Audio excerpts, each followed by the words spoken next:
In a single, swift action, I grabbed my dress by the hem and pulled it up and over my head. There were no words, only breath, silence, and 3 pairs of eyes observing me as if they had never seen me before. I took my time. I didn't grin. I let the silence take care of the rest. I then moved slowly and steadily in Jake's direction, allowing each step to prolong the moment. I leaned in and gave him a slow, confident kiss when I got to him, as if I already knew none of them could stop me. Please take a moment to hit subscribe and like this video before we get started. It helps the channel expand, reach more viewers, and keeps great stories coming every day. I appreciate you being here. Let's get started now. Jake was moving with such focus that everything else was lost, both hands clenched at my hips. He continued to move at a firm, steady speed, while my cheek pressed against the pillow and my breath caught. It wasn't kind. It was rapid, determined, like he couldn't stop even if he tried. With my fingers clenched tightly in the blankets, I moved with him out of instinct. Heat quickly increased with each movement. He didn't slow when I let out a cry that was sharper than I intended. His grasp shifted, pulling me upward onto my knees, one arm sliding around my waist to keep me steady. He answered with a low, gritty moan that struck deep into my chest as I reached back for contact. His pace dipped just briefly. Then, a little more slowly and deliberately, he leaned back into me once again. His chest pressed against my back, and his breath caught as everything tensed. The moment hitting us both, I sank forward, shivering, skin hot and nerves sparking. For a while, none of us moved much, and we remained calm and close. Then he released his hold and fell onto the bed next to me. When he did speak, I was still gasping for air. "This may be a mistake," he remarked. My lips touched the pillow as I turned my head. "You regret it?" He laughed quietly. "The number. However, I believe Tyler or my dad may have some information." I took a peek. "Why?" "They have been behaving oddly," Tyler inquired as to whether I had been going missing. "My father continues to give me the impression that he has already worked it out." I allowed the sheet to slide down to my waist as I turned onto my back. "They are hence suspicious." He paused. "Are you not concerned?" With my body still buzzing, I stretched. "No," I replied with a smile. "Isn't it more exciting this way?" The blow struck strongly. I jumped after 3 jagged raps. It was early. I hadn't even finished boiling coffee. All I need is a cozy t-shirt and unwavering sleep. I partially opened the door. Jake's father, Rick, was standing there. His eyes were steady and his expression was calm, as if he knew. "Morning," he said. With a bland expression, I opened the door wider. "I didn't anticipate you." Without waiting, he entered and looked about the room. He simply turned to face me without sitting. I believed it was time for us to speak. I crossed my arms. "About Jake and you." I didn't respond. He took a step toward her. "You think I haven't noticed? The manner in which he regards you, the manner in which he leaves as like he hasn't slept for days." I didn't recoil. Perhaps he hasn't. Rick paused to stare. "I'm not passing judgment, but please don't make fun of me by acting like it doesn't exist." I didn't say it was. He glanced at me once more slowly this time. "You don't give a damn about how this looks, do you?" I approached closely enough for him to sense it. I said, "I care, but not in the way you think I do." His eyes lowered and lingered. I didn't try to alter it, and the shirt didn't conceal much. I allowed the quiet to do its job. I then gently reached for his hand and let it to linger just above my leg, near yet not in contact. I said, "I know you've been watching." "There's no need to act fake." He twitched his fingers. "I muttered that you may have arrived sooner." "Why now?" No response. I leaned closer so that we might exchange warmth. "Rick, tell me, are you coming to put an end to this?" I cocked my head and brushed his cheek aside. "Or are you simply fed up with being excluded?" Then I gave him a slow, firm kiss, and he didn't resist. After the kiss, Rick remained silent. He glanced down and then back up. He changed in some way. One hand moved to my waist a bit later. The other pulled me in once more by moving behind my neck. This time, there was no hint of hesitancy as the kiss became deeper, firmer, and more confident. He moved purposefully and with weight. I didn't object when he pushed me in the direction of the couch. I raised my arms without averting my gaze when he pulled my top up. I leaned into his hands like if I had been longing for them to touch my exposed skin. With steady confidence, I climbed into his lap after softly pushing him onto the pillows. As I stepped boldly and steadily against him, his breath caught. I gave him a little tenseness beneath me by rolling my hips once. "Still, think this is a bad idea?" I muttered. He remained silent. Once more, I walked more slowly and deliberately. As we moved in unison, he held me in place with his hands firmly at my sides. He took his time. He let it to grow. He was getting closer to losing control with each shift. I stopped pretending after leaning in and stroking his ear with my lips. His hands delicately explored my back, moving across it and down again. The tug between us tightened as the air became thicker. He let out a loud breath through his nose, his head tipped back, and his chest heaved as I pressed in again, harder this time. I withdrew as soon as I sensed him wobble. I carefully got up off of him, picked up my shirt off the ground, and put it back on as if nothing had occurred. Uncertain of what would happen next, he sat there collecting his breath. I said nonchalantly, "You ought to join us for dinner this evening." Rick gave a blink. "Dinner?" I looked over my shoulder again. Tyler, Jake, and you. His face had a radical turn. I filled a glass with water and drank it. I said I would take care of the cooking. You simply show up hungry. He simply remained there for a while, astonished, lips parted, then turned and left without saying anything. Shortly after 6, there was a knock.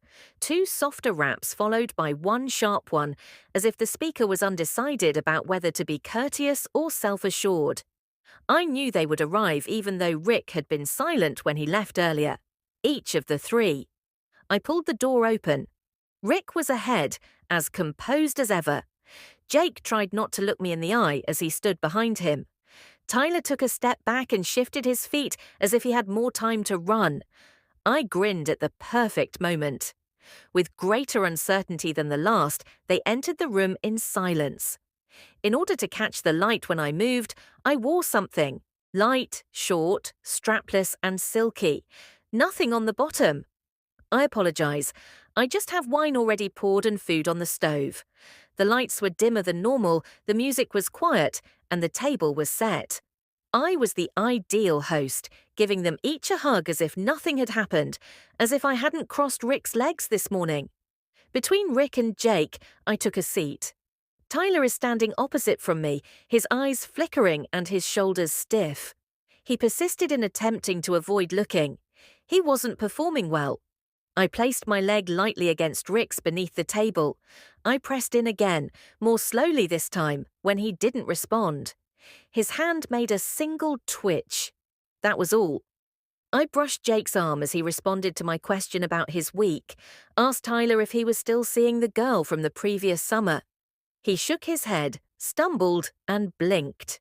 I nodded as if nothing had happened, but my fingers were already moving along Rick's calf. The tension at that table increased with each passing minute.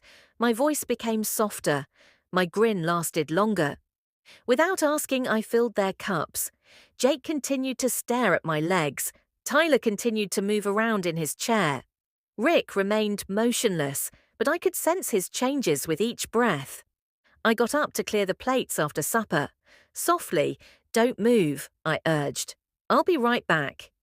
I came back more slowly than usual, leaving the empty dishes in the kitchen. The 3 remained sitting, silent and vigilant, observing me as if they were unsure whether this was still a lunch or something else different. I paused next to the table and looked into Rick's eyes, Jake's and Tyler's. Then, with a single, swift action, I grabbed my dress by the hem and pulled it up over my head.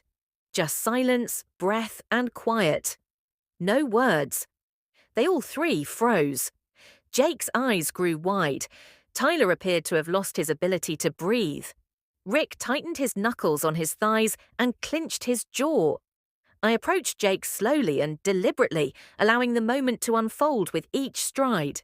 I then leaned in and gave him a slow, confident, and assertive kiss. When I settled onto Jake's lap, his breath warmed the side of my neck and his hands were already at my hips. I gradually unfastened his clothes until I could feel him beneath me, the soft rustle of fabric breaking the stillness as I did so. His hold tightened as soon as I was seated, his fingers putting pressure on my waist and his head recoiling sharply.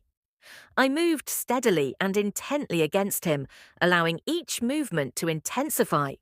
He approached each shift with a sense of urgency, his chest quickly rising into my back and his lips grazing my shoulder. "Don't hold back," I said in a quiet voice. "Let yourself go." And he complied.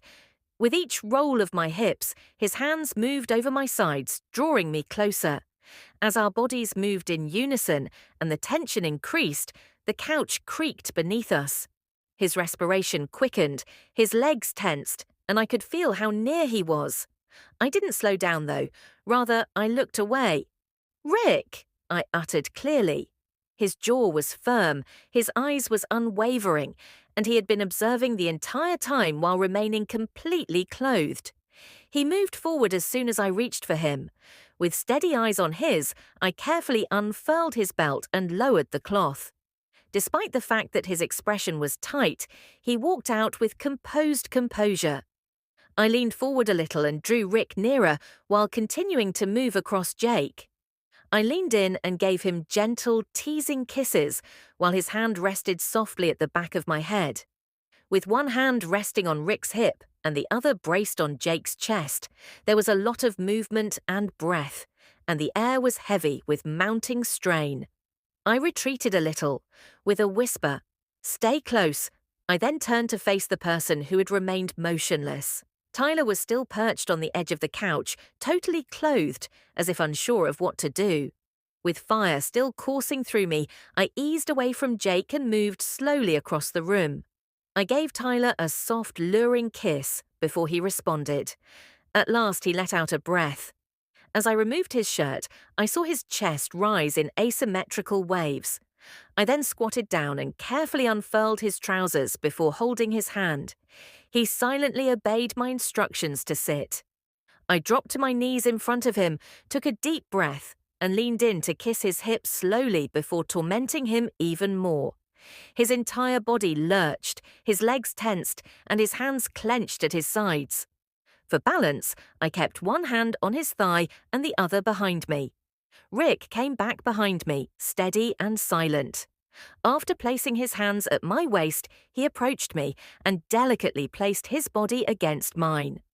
As I adjusted my balance and adapted to the new beat, I let out a small gasp in opposition to Tyler. Rick steadied me from behind with deliberate, methodical movements. I matched it as I carried on talking to Tyler, allowing the situation to consume the three of us. I turned and withdrew after a moment. Tyler sat with wide eyes and a trembling breath. I got into his lap and gradually lowered myself till I was comfortable. Unsure, he gasped and fumbled with his hands before settling on my waist. Rick joined me once more as I retreated, following closely behind. As they moved in unison, I found a new beat as I arched to meet them both. Then I made contact. Jake was observing from a neighboring knee. He moved closer as I held out a hand. I moved my hand slowly, methodically, and tenderly while wrapping my fingers around him.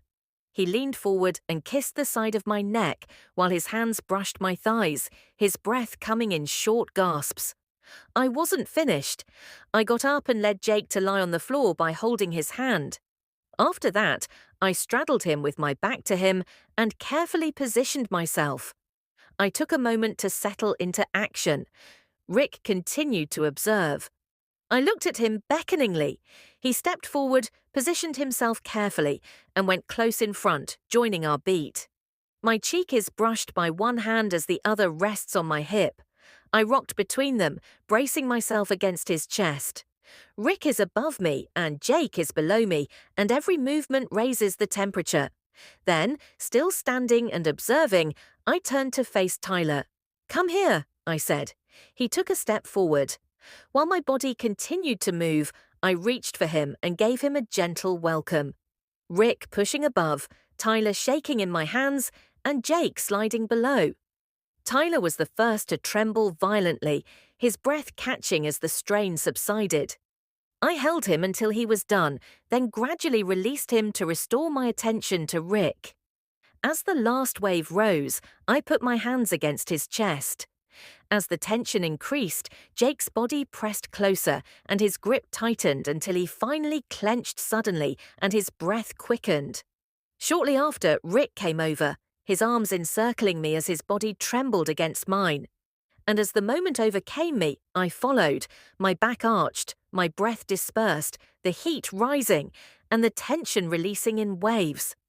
I just remained there, encircled by Rick, without moving. Tyler's hand was still by my side, gasping, and Jake's chest was right where I wanted to be. How would you have responded then, if you had been seated at that table when she returned? Would you take the initiative or wait for her to approach you? Describe what you do in detail. Every response will be read by me. To ensure you never miss what comes next, please click like, subscribe, and turn on notifications if you liked this story. Thank you for viewing.